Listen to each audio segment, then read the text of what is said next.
I am very optimistic about Iraq. I think it's going to be one of the great achievements of this administration. Achievement for Obama or for al-Qaeda? Terror groups seizing more towns as they make their way towards Baghdad. What will cost America more if we get involved or if we don't? Plus, their dream is becoming our costly nightmare. Illegals are flooding in, and D.C. wants $2 billion more to deal with it.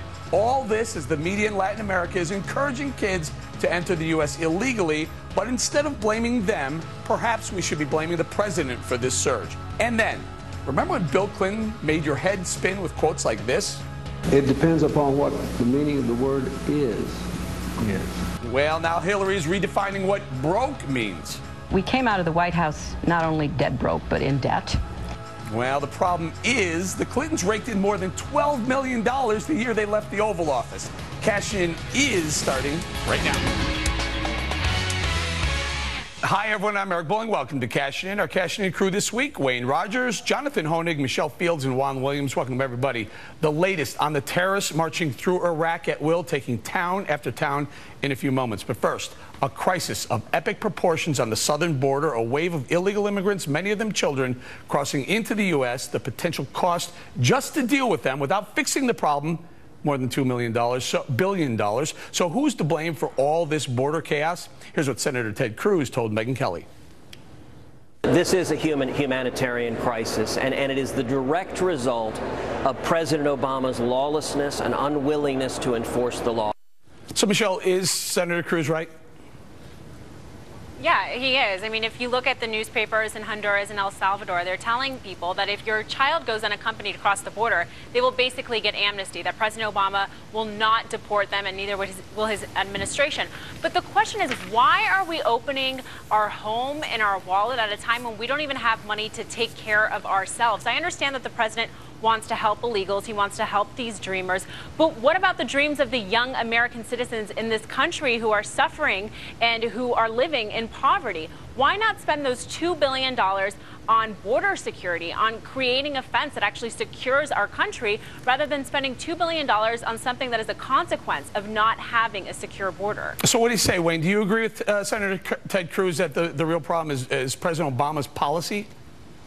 Of course it is, Eric. I mean, listen, the man has violated the law constantly. He's violated the Constitution. Listen, he's given amnesty for illegals who entered the U.S. before the age of 16. He's giving amnesty to illegals who have relatives in the U.S. He's giving amnesty to illegals who are parents of guardians of people. He's giving amnesty to the key word, illegals. It's already illegal. You can't violate the Constitution if you're doing something legally. He's doing it illegally. He ought to be impeached, and so should Eric Holder. But the Congress has no guts for it. The Republicans are pusillanimous peewees. They don't do anything about it, and they should stand up and be counted instead of running for the exit every time they bring this up. Now, Juan, before you jump in here, I want you to listen to a border agent who has quite a bit of experience on the border, telling us exactly what the problem is. Listen.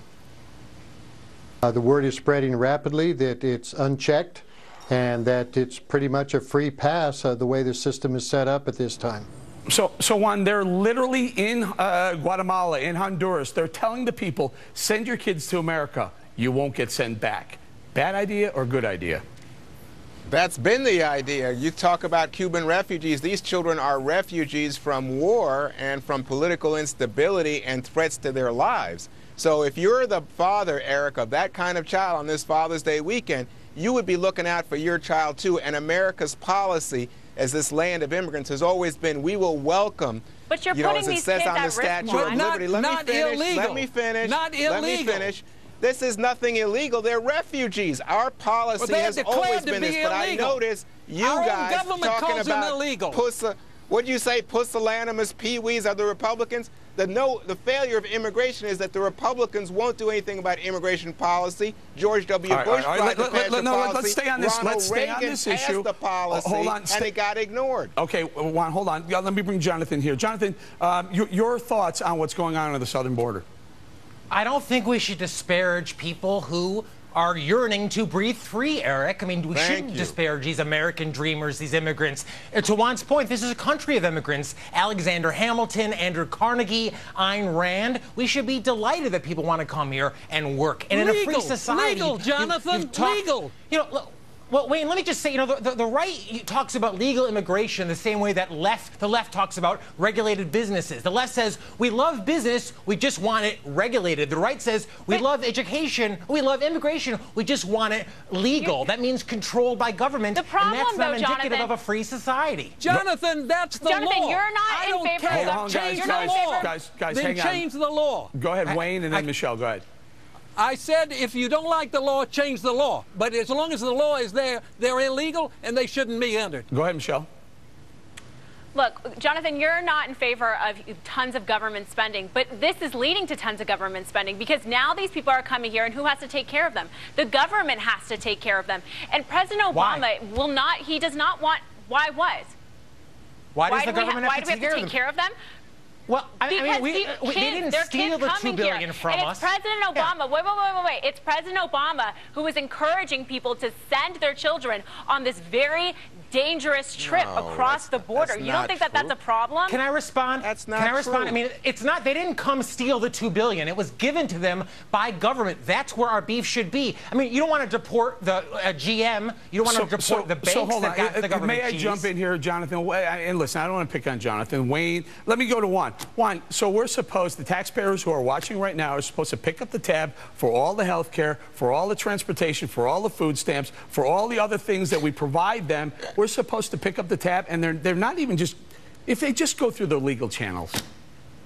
But, Eric, you're missing my point. These people are refugees. They're not like illegal immigrants, like someone crossing the border because they're trying to get a job or do something illegal or get on food stamps. These are children who are refugees from war. This is what we do with Cubans. This is what we've done over the history of our wonderful country. All right, let me roll this out. They're Hang coming on, here guys. because the president on that basis, on that basis, you should let in the entire Middle East, for Christ's sake. All right. Well, listen, they're let me just roll this very quickly. I'll let Wayne respond to this. Take a listen to Jay Johnson, Homeland Security Secretary. Listen. HHS acts in the best interest of the child, which very often means reuniting that child with a parent. How many children? That's what the law requires. Wayne, very quickly, that's what the law requires. Yeah, send the parent to where the child is. If the child is illegal, the parent's not illegal. Let the parent go to where the child is. Nobody says it's stopping them from doing that either. All right, we're gonna leave it right there. But you can continue the conversation right now on Twitter. Hashtag #CashItIn, trending on Twitter. Get this, 20 weeks in a row. Last week, we had nearly 10,000 tweets making cashing in one of the most talked about topics on all of social media. Let's see if we can top 10,000 this week. Coming up,